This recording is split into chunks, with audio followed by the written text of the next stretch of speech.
Because there's too much to discuss in a short time, and because there are too many examples to give, I'm happy to announce that future seminars under the umbrella of the GAP program will broach these other topics. The goal of the event today is to provide a platform for leaders in the STEM field to share stories from their own experiences, suggest how we can learn from them, and most importantly, propose changes we can make to help foster growth of all participants, regardless of gender identity, ethnic background, or sexual orientation. Although today's topic on gender disparities emphasizes inequalities that women and female identifying people face, this conversation applies to everyone. Learning how to make our work environment safe and supportive for everyone requires efforts from all parties. Panels such as this are not unique, but unfortunately, we've never had one here at UNO. My hope is that our panel will do more than catalyze conversation about these issues. We hope to identify actions we can take now, whether those actions are relatively simple resolutions at student level or more comprehensive measures that require administrative intervention. We have speakers from 4 of the departments at this university, so speaking directly to the administrators in attendance, such as Dr. John Niplow, the president of the University of New Orleans, who I'd like to personally acknowledge and thank for being on this panel. I'm urging you to actively listen to your employees and peers. These issues can legitimately be addressed. On our panel, we have Dr. Wendy Schlechter, who's a professor of biology and a department chair, Dr. Phoebe Zito, who's a professor of chemistry, Dr. Julia Ayuk, who's a professor of physics, Dr. Sarah Black, who's a professor of psychology, and Sina Kaya Brown, who's a graduate research assistant in analytical chemistry and our student ambassador. Lastly, I'm honored to have Dr. Agata Exner joining us, who's a professor of radiology and biomedical engineering at Case Western Reserve University. She's also participated in many of these events and will be a great resource for this program. And wrapping up the event is Dr. Matt Tarr, who's a professor of analytical chemistry and vice president for research and economic development. So with that, let's now turn to our panelists. The first question I would like to propose is, as leaders in the field, is there anything that is or was a barrier to reaching this point? And if so, what are or were those barriers? I'll go first. So my experience of gender bias was the assumption that I couldn't travel because I had a child. And the way that I dealt with this is that I went to my manager, my supervisor, and explained, the situation, and then it was corrected immediately. But I would often get that experience and that reaction when I'm in STEM and I have a small child.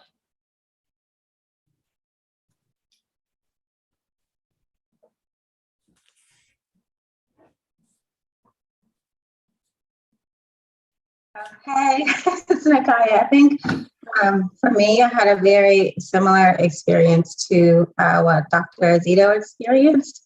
For me, it was kind of like the thought of working, reading, writing, research, and managing the kids with all their extracurricular activities.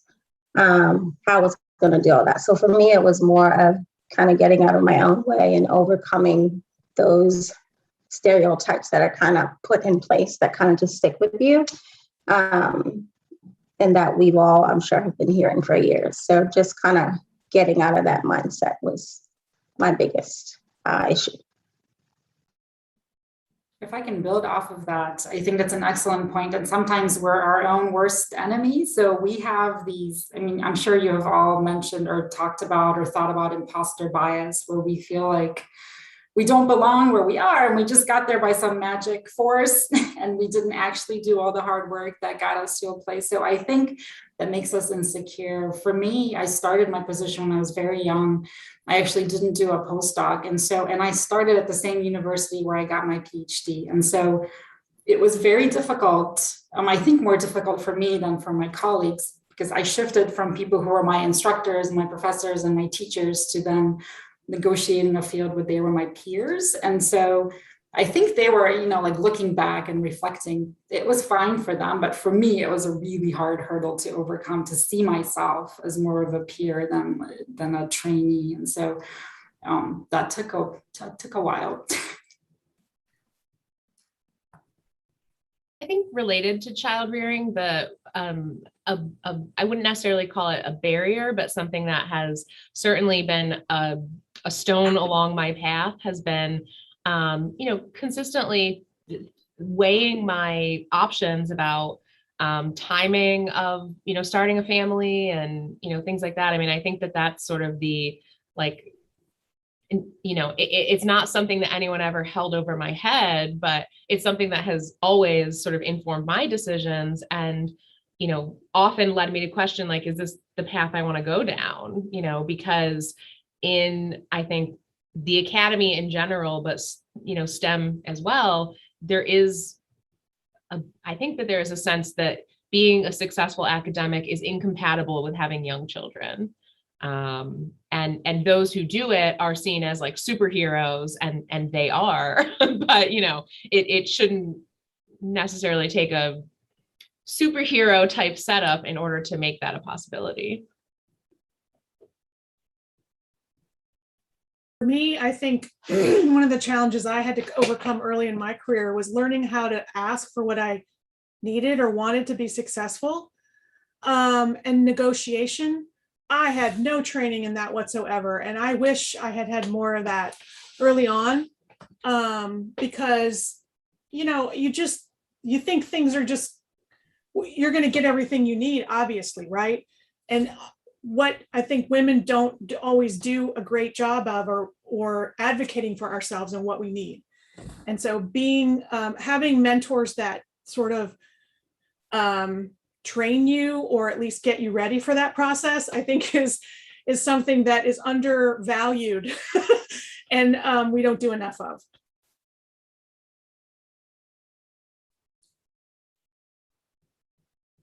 I totally agree. Can I just build upon the mentorship? I think so it's so important. And this is one action item, I think, that really is helpful to have both mentors of trainees in their lab, especially in a postdoc position, right? Graduate students to some degree as well, receive this kind of training. So be very cognizant of what they need to prepare them for the future of applying for faculty positions and of being in our shoes.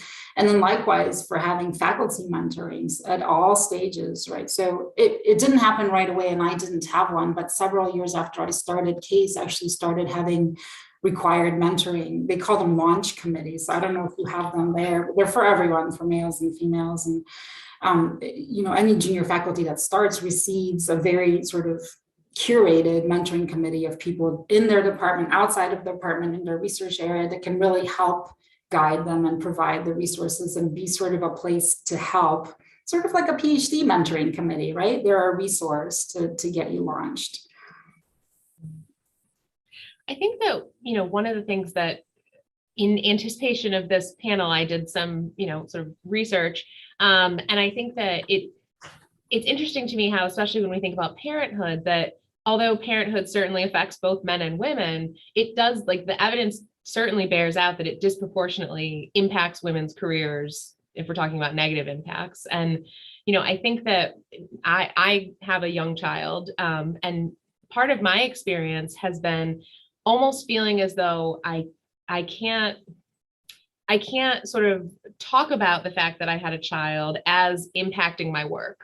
This sort of sense that, I should just kind of get through and I should just, do the things I need to do. And, now I have this added hurdle, but, and so I think that it's a little bit, and I don't know if men have that same experience, but for me, I've felt that it's almost been something I had to say, oh, well, I'm just as productive as I ever was. Well, no, I'm not. I mean, that's the reality. I just think that being a woman in STEM, you have really high expectations for yourself. And there's just like this pressure to be extra good. And so, with your young child, you feel like you have to like go the extra mile to prove that you can be productive and parent efficiently. Mm-hmm.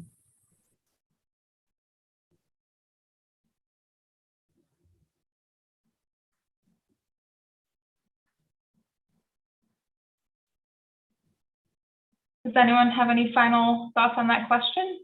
Because if not, we can move to the next question. Okay, so in your view, what are some of the systemic challenges within academia or industry, and/or what role can male advocates and managers play in addressing those challenges?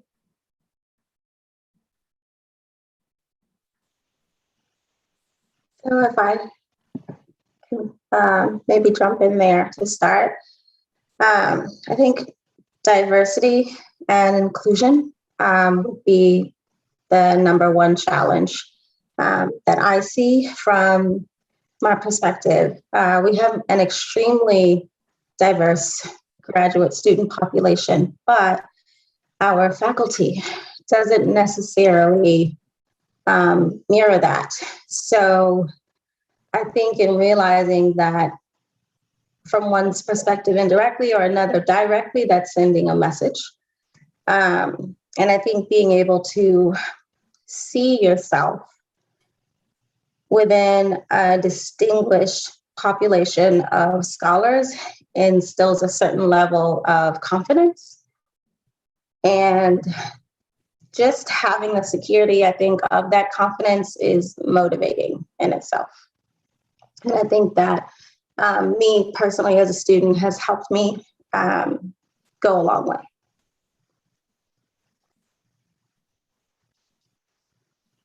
Some of the challenges that I faced was that I was automatically assumed to be a male when only corresponding with other colleagues through email.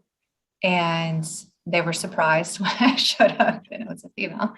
And so I just think that, especially in these times, you just can't assume gender or anything at this point based on just an email or a name. I mean, I think, again, not to, harp on my experience, I've been very fortunate in my career that I've had very supportive, in graduate school, very supportive mentors. And, really, I've lived a charmed existence as an academic in that sense. I've had some very wonderful supports, but the most challenging time for me as a woman, I think, has been, becoming a parent. And I see it for my husband as well, who is also an academic. And I think that one of the problems is that family-friendly policies, like things like, family leave or childcare on campus or things like that, are seen as the exception rather than what ought to be the standard. And I think that is one sort of, systemic challenge that I certainly observe. There's not a good way of accommodating this major point in people's lives that happens to often correspond with their first tenure track position. Going a step beyond that, I'm sorry. No, go ahead. But going a step beyond that is like we not only as academics and in universities should keep this in our minds, but we should be the leaders in this, right? So we, universities in general, have the power, especially private, maybe public ones as well, to drive this, to increase the family leave time, to have paid family leave that's long and equal for, faculty and students and postdocs. I see this as a case. We have faculty are entitled to 4 months maternity leave that's paid, and postdocs are entitled to 6 weeks, and that's a huge disparity. And I understand the reason for it, but working towards having more flexible family policies and leading the charge in that, I think, is a really noble cause for universities to do, because then it will be a critical mass that's created that can change things for the entire country, as we're hopelessly on the bottom of the list, as we all know, in this area. So. I agree. I think that's one challenge as a department chair when we're trying to recruit new faculty.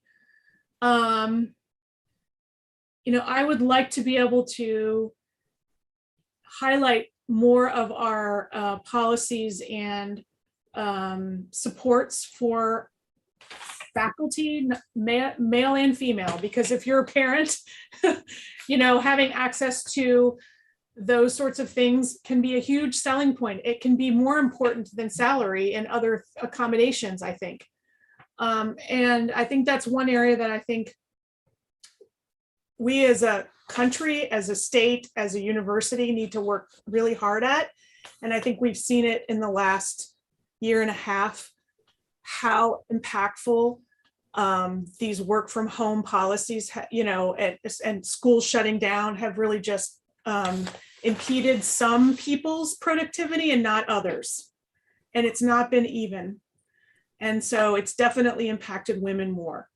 I'm not saying it doesn't impact men. I think it does, but I think women have borne the brunt of that. And so I think we need to try to do better longer term. And I wish that we had more options for childcare on campus than we do.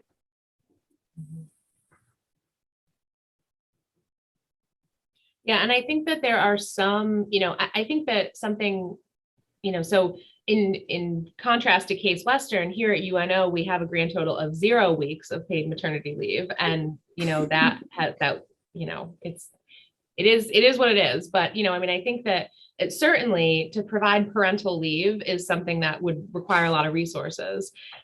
I also think, though, that there are maybe things that could be done that don't require as many resources, but, things like, stopping the tenure clock, right? That's something that I'm not aware is an option. It is.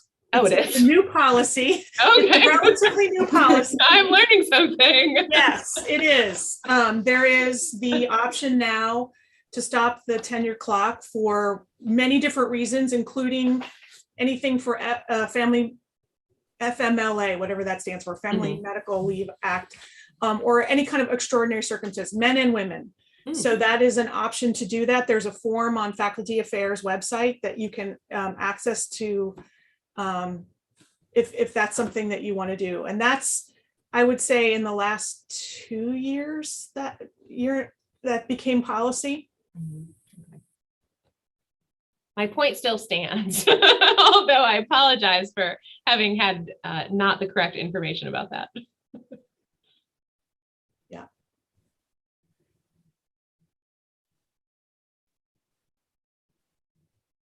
The other barrier that I would say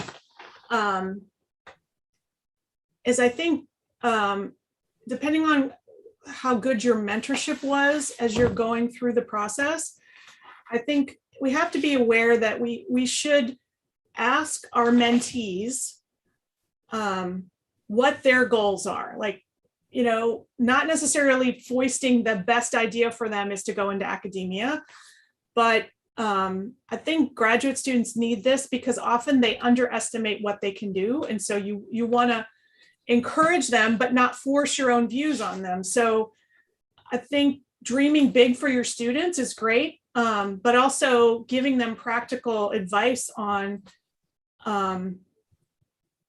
different paths and, pros and cons of each, and experiences they should be getting while they're graduate students that help them, be better suited for whatever path they want to do. A lot of faculty just don't necessarily mentor their students well enough that they understand the options that are available, and encourage their students to dream a little bigger for themselves sometimes, because I think that was, I just didn't have that in my family background, that I knew what the path was to be a professor. I didn't have that. So, I needed a lot of education as far as that goes. So when I graduated from the University of South Florida, I did not go into graduate school because I didn't think that I was creative enough or that I was smart enough. And so I just went into industry. And my experiences in industry were, you see a lot of things that aren't fair happen. Like, people get promoted that shouldn't be promoted in different types of situations like that. And so when I got to graduate school, and now I'm here as a mentor to other female students, I always let them know, that you should definitely try. I let them know of my own personal experience. And then if they're working in the lab and they see women, doing science and being successful and being happy, and I feel like that's going to help them and make them understand that they can do it as well. I think that's an excellent. Please go ahead. I totally agree with Dr. Zito and Dr. Shelter. I actually worked in industry for a couple of years before coming back to grad school. And honestly, I was bored doing the same thing, every day, 12-hour shifts rotating. So when I came back to school, I guess harping on what Dr. Schluchter is saying, I think mentor choice is just as important as the mentor selection of who the mentee is. So it does have a bearing on your path in graduate school as far as what you think you're capable of and the actual road that you end up taking, whether it is continuing your research or going into industry. In general, as academics, that we have to be really cognizant of the message that we send. So we complain a lot, right? I mean, we're doing it now about all the inadequate things. And so I feel like my students see, this person who wants to pull her hair out because she didn't get the grant and she's trying to meet the next deadline and she's overwhelmed. And we don't talk about all the fabulous and amazing things about our jobs, right? The academic freedom, like we take for granted that we know that these careers are great when it comes to it. There's definitely challenges as there are in every, but we have things like flexibility and autonomy that other industries do not have. And so I feel like talking about the good things more and emphasizing, I think you had mentioned, Dr. Zito, a happy female professor is a strong message. I think that's true. And I see it in myself, and I try to catch myself whenever I complain, and I make sure that I emphasize and let them know about all the wonderful things about this job as well, because they just don't see it unless you spell it out for them sometimes. Okay, moving on to our next question. Although a significant portion of graduate students within STEM fields are women, why do you think higher up positions are not representative of this? Dr. A, would you like to start with this one? Okay. Well, let me first say that I've been around probably longer than any of you, and I've been through a lot of these things. I was very lucky starting with choosing my parents. They were very supportive, and then later choosing my husband, who was very supportive. We decided not to have children, so we don't have that problem. And we enjoyed working together. I've taught not only at UNO, but at other places, and I have worked in industry for several years. So I have background. So it's very easy for me to talk to students about their possibilities. I'm sure my bias, as everyone else, my bias being at a university comes through, but certainly there are other options for other people. And I think one of the important things is that each person should get to choose what they want to do, how they want their life to go. Sometimes it's difficult choices. And of course, along the way, especially in physics, you have to work as hard as you can, and that's not even going to be hard enough. But if the thing is, if you can encourage upcoming students, women students, to apply for positions at a university, at least they're in the application process. And certainly, I have been at plenty of meetings where we are addressed, gentlemen, now we need to consider this candidate for this position. And so you can still be polite and politely clear your throat and say something appropriate, but make them aware that we need to consider other things as well. So you reminded me of something that my colleague and I are trying to correct, and that's the use of "hey guys." And it's really difficult to correct yourself. But I find myself writing it in emails and then erasing it or deleting it so that I don't use it. But at our meetings, we would say, you guys need to do this, but then there are plenty of women in our group. And so it's just one of the things that I'm trying to work on. Oh yeah, there are many of those. Mm-hmm. I think I've seen a evolution in a good way on how we conduct searches. And when I first came here, I remember having a conversation as an assistant professor where I was on a search committee.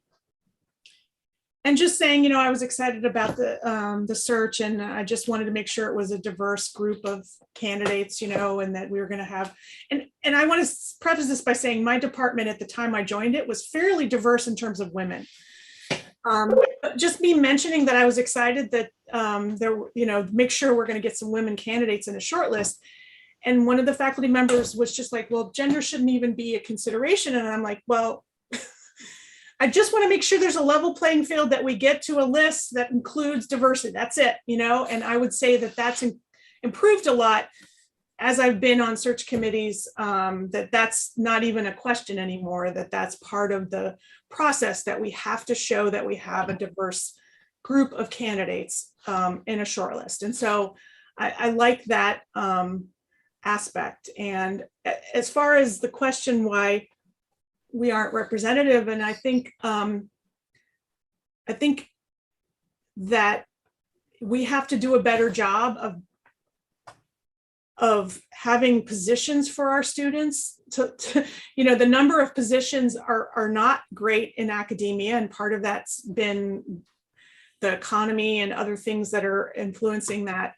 But I think making sure to have really strong mentorship during a postdoc, so that that student's CV has all the things that are, you know, that one would look at for the type of position. And a lot of times you don't realize that. It's not just about publications. That's certainly part of it for our field, but it's also about what kinds of experiences have you had teaching, what kinds of grant writing experiences do you have?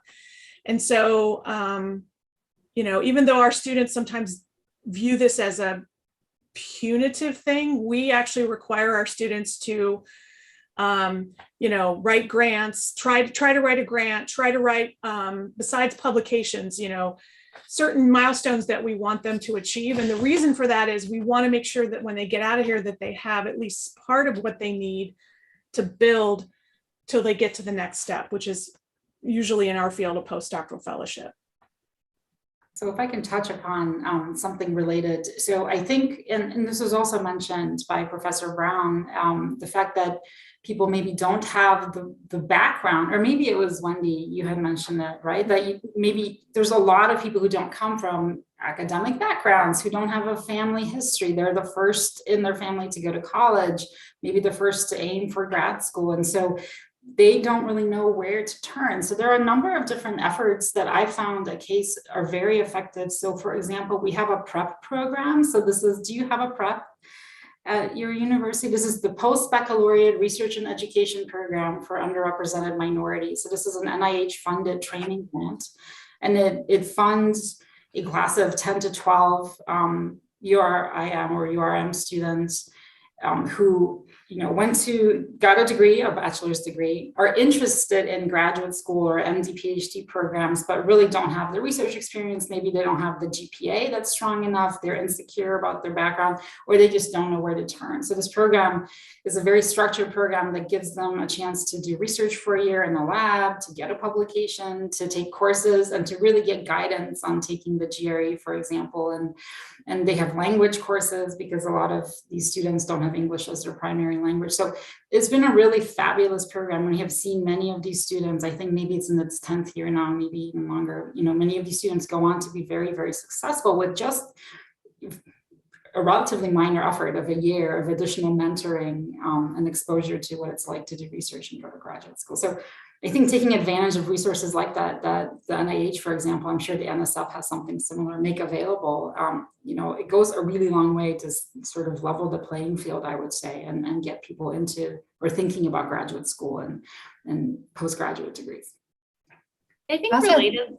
Oh, I was just going to say, I think relatedly having like gap mentoring. So, you know, I think that, and so something that I try to do with my students is really like remind them, like, once my student, always my student. So please come back. And if you're applying for a job and whatever, like I'm here 10 years later, whatever.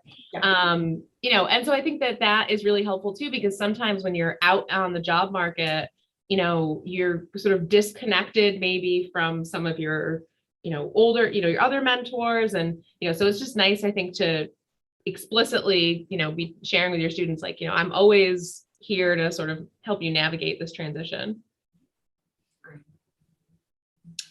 Well, going back to the question too, I just think that gender bias starts at the top, and a lot of the people way at the top are, male. And so, that's something that we have to work on as a university, as, females in this field, to get chair positions. And I think USF had a female president when I was a student there, which was pretty inspiring. And so I just think that we need to do better and try to go for these male dominated positions.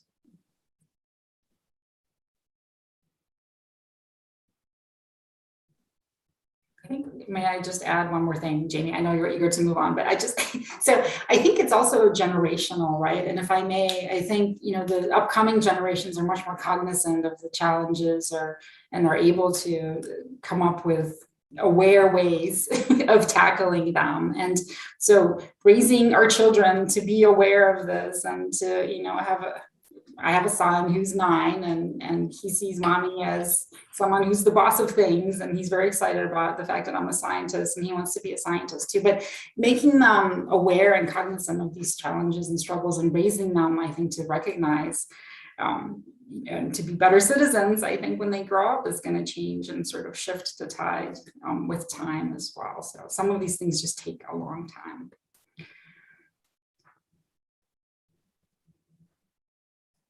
Any final comments on that question? Okay. Next question is, what is your biggest piece of advice on how to be an effective leader? I think one of the most important parts of being an effective leader is to be open and honest about your experiences. I think that, both good and bad, because I think that there is so much posturing in academia and STEM. And, I think, it's easy for me to get all these grants and, it just happens for me. So I just the money falls out of the sky.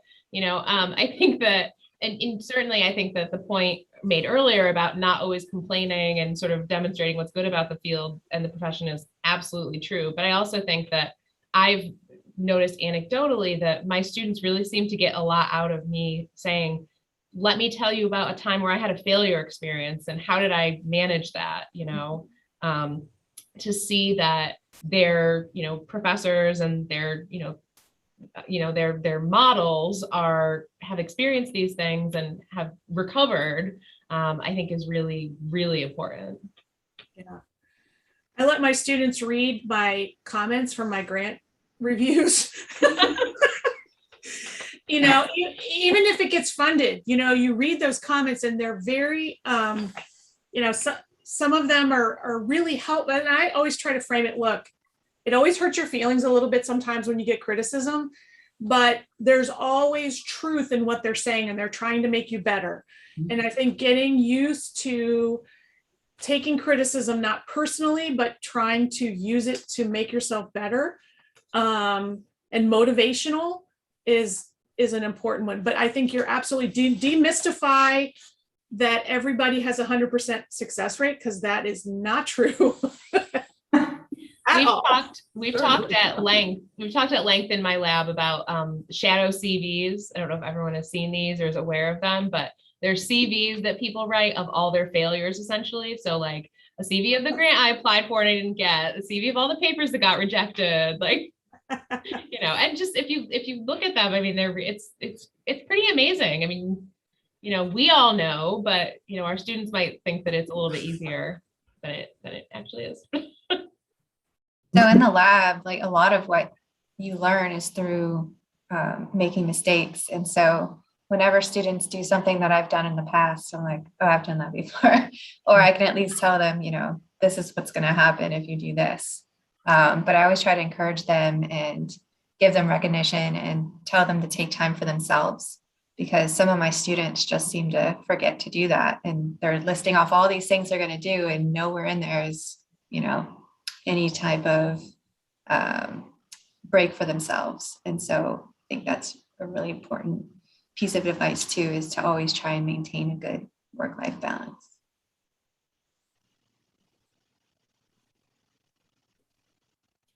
I think, sorry. No, Nakai, go ahead. I think a good leader is someone who can actively listen and understand that not everyone learns the same or thinks in the same way or has the same work ethic even. So I guess within the many levels of expertise or experience that you have within your group, I think knowing that you can always use your team's strengths to manage individual areas of opportunity. And I guess for me, part of being a good leader is just never turning down an opportunity to grow, from an experience or from making a mistake, as Dr. Zito said, because I know I've learned the most from making mistakes in my research. So.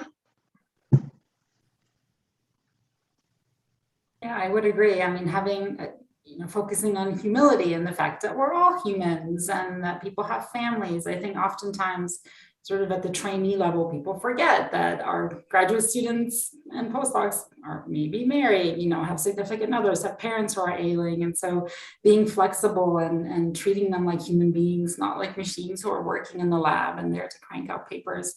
I think that's really important. And that's what giving them the flexibility and also the autonomy with oversight, of course, right?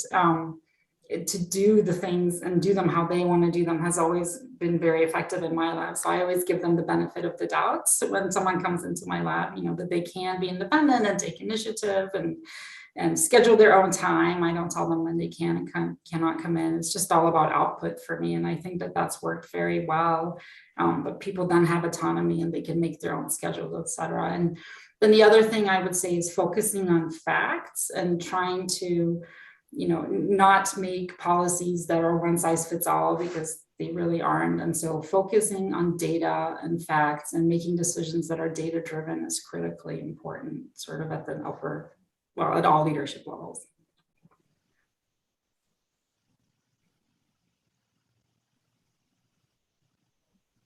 We actually have time for one more question.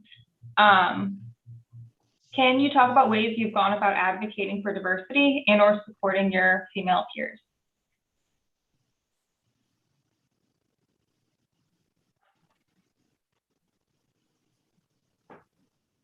Well, I'll start, and I've been here long enough that I can say this, and I don't have to indicate which department it is, but there is another department that there were no women faculty members in. And I remember they hired an assistant professor, and she struggled to fit in. And I just reached out to her and just offered to have coffee with her, just so she would have somebody that she knew that was not in her department, but somebody that was, at a somewhat similar level that she could just, ask questions about. Because part of it is when you're the only one or you're one of the few, you don't want to ask some of the questions that maybe you should be asking. And so people might look down on you if you ask a certain question. And so, and also just sometimes just troubleshooting, like having somebody that you can talk to figure out how to deal with a certain situation. Sometimes it's just personalities. And I think, having advocates and people that are kind of on your team that maybe aren't necessarily in your department is important. So I did that as a way to help this faculty member during her early years.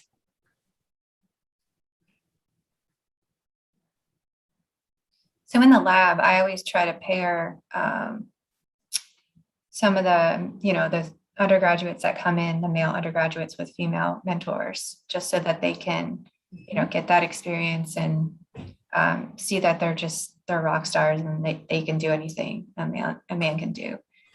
And I just think that that's really important to point out, and then to just recognize your students and let them know that they're doing a great job, and just try to be more inclusive for everybody when you're selecting your research groups.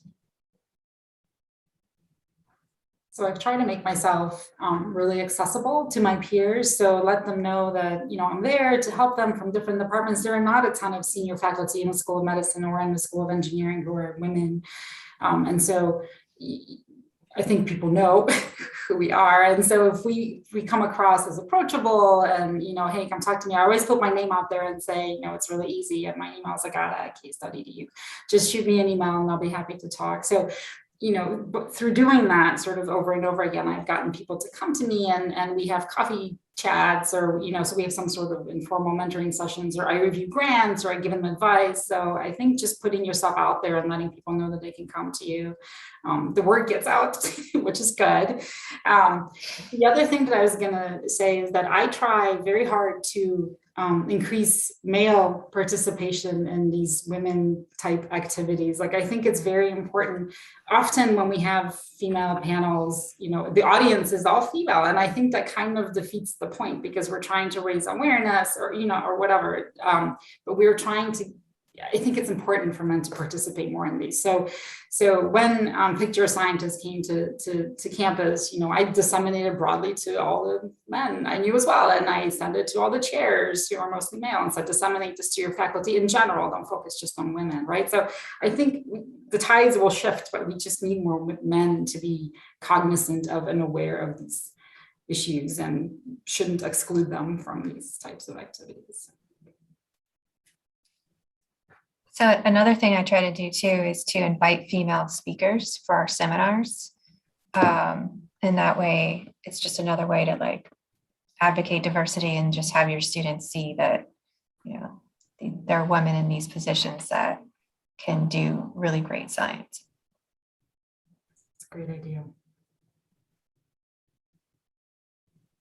The other thing that I think is really important that I try to do when I go to meetings and conferences, I really try to make sure that I go to posters, not necessarily that I'm just interested in the science, but I can sort of see students that are maybe a little less confident, and just try to go up to them and just ask them questions. And just I always ask them, so what are your plans? What do you want to do with your life? And they're always taken aback, like I'm taking an interest in them. And I try to offer advice. And I think people can be inspired sometimes when somebody they don't know, is excited by what they're doing and thinks that it's really interesting. That certainly happened to me. So at conferences, and I just try to do that same thing.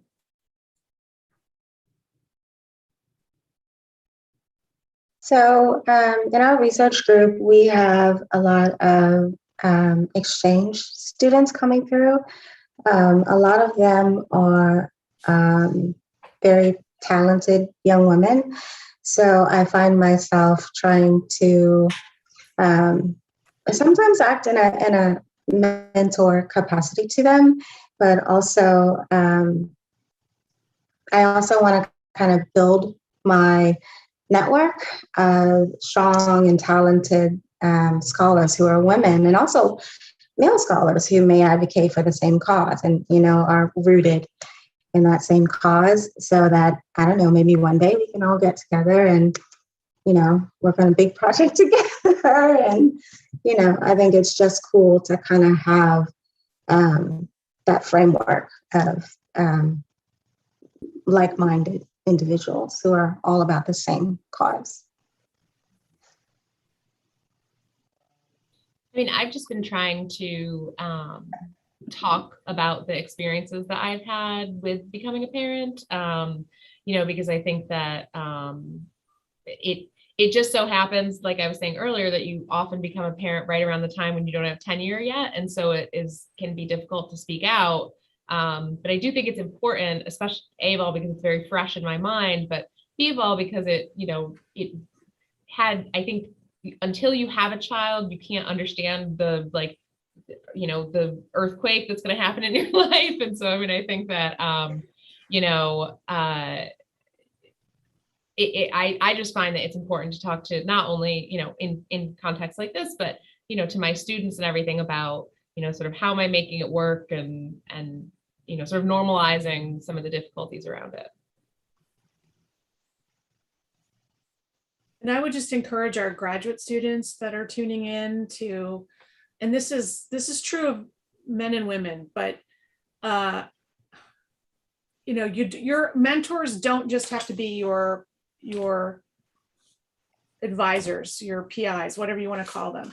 It can be a team, and it can be people from different departments, different universities. I would say seek out people that you respect and just ask, like sometimes it's just an email exchange, hey, I have this question, or, Zoom makes it really easy now. You can have a, 10-minute chat with somebody that doesn't have to be at your university, that, you might just say, like, how did you get to where you are? Like, what was your path, or whatever it is you're interested in. I mean, I think that's one thing, because I think just like you were talking about, having a team of people that you help mentor. I think having a team of mentors is actually great, right? Because not every mentor is going to be the right person for every part of what you might need.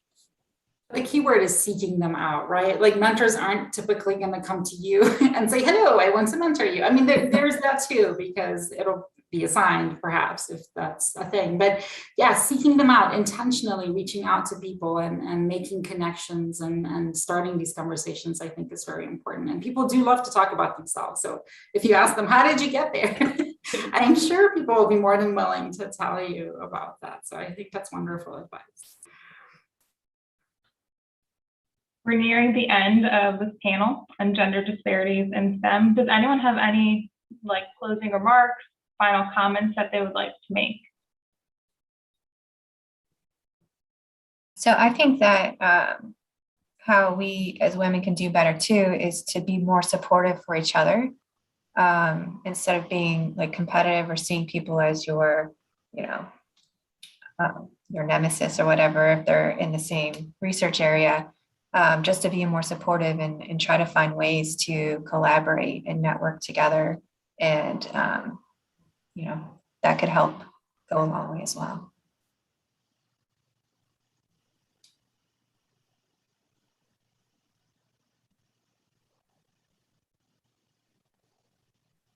Okay. Wrapping up the event will be Dr. Matt Tarr, who has a few words he'd like to say.